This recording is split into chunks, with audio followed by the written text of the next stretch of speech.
জীবনের প্রতিটি মুহূর্তের সাথে যুদ্ধ করতে করতে কেটে যাবে পুরোটা সময়। অতঃপর একদিন আসবে বিষণ্ণ এক সন্ধ্যা।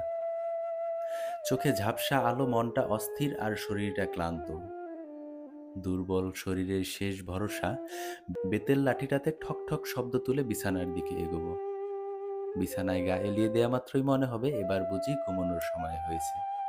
জীবনের ভারে ক্লান্ত শরীরটা যে মিশে যেতে চাচ্ছে মাটির সাথে। ওই দিন চারপাশের বাতাসও একটু বেশি ভারী মনে হবে। বাতাসের ঘনত্বে প্রাণ ভরে নিঃশ্বাস নিতে কষ্ট হবে। প্রকৃতি যেন বুক ফাটা চিৎকার করে কিছু বলতে চাইবে আমাকে। মনে পড়বে মায়ের সেই নিষ্পাপ মুখখানি, কোমল হাতের ছোঁয়া। মনে পড়বে বাবার হাতের একটি আঙুল ধরে হাজার মাইল হাঁটা, তার কাঁধে চড়ে কাল্পনিক বিশ্ব ভ্রমণ।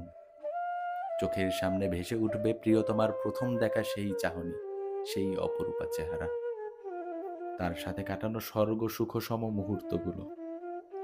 নাচতে থাকবে চোখের সামনে আমার দুনিয়ার জান্নাত, যারা আমাকে জীবনের পূর্ণতা দিয়েছিল, যাদের নিয়ে সাজিয়েছিলাম আমার দুনিয়া।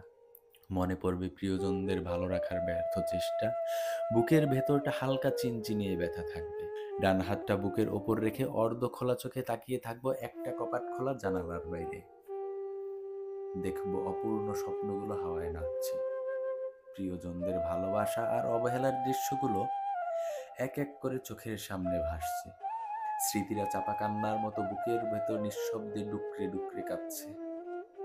পৃথিবীর দেয়া কষ্টগুলো আমাকে ক্ষতবিক্ষত করছে নতুন করে। সেই মুহূর্তে কারো উপস্থিতির খুবই প্রয়োজন হবে আমার। খুব করে চাইব কেউ একজন পাশে এসে হাতটা ধরে বলুক, তোমার শেষ ভরসাতে আমি তো আছি। কিন্তু দুর্ভাগা আমি, যাদের জন্য আমার পুরো জীবনটা উৎসর্গ করে দিলাম, সেই সময়ে একজনকেও আমার পাশে পাবো না তাদের ব্যস্ততার কারণে। নিঃস্ব শূন্য হৃদয় নিয়ে চোখের কোণে হালকা অশ্রু জমিয়ে তলিয়ে যাব গভীর ঘুমে। বাইরে হয়তো থাকবে হালকা বৃষ্টি আর ঠান্ডা বাতাস। প্রকৃতিও যেন জানে কেউ একজন থেমে যাচ্ছে। অতঃপর ভোর হবে। বৃষ্টির রাত শেষে ভেজা পৃথিবী যেন ধুয়ে ফেলা এক নতুন চকচকে ক্যানভাস। সোনালি আলোয় পাকা ধানগুলো স্বর্ণের মতো আরো বেশি চকচক করতে থাকবে। বাতাসে থাকবে কচি পাতার ঘ্রাণ, সাথে থাকবে বৃষ্টি ভেজা কাদামাটির সোদা সোদা গন্ধ। গাছে গাছে দোয়েলের গান, পাখির ডানায় ভর করে নতুন দিনের সূচনা। প্রকৃতি তার সজীব রূপে আবার নবজন্ম নেবে, কিন্তু সে সকালটা আমার জন্য না। আমি তখন এক গর্তের ভেতরে, 3.5 হাত গর্ত, গায়ে মোড়ানো সাদা কাপড়, নিঃস্ব, নিঃসঙ্গ, নিঃশব্দ। আর তারা আমাকে মাটির নিচে ফেলে রেখে যাবে, আর আমি চিরতরে থেমে যাব।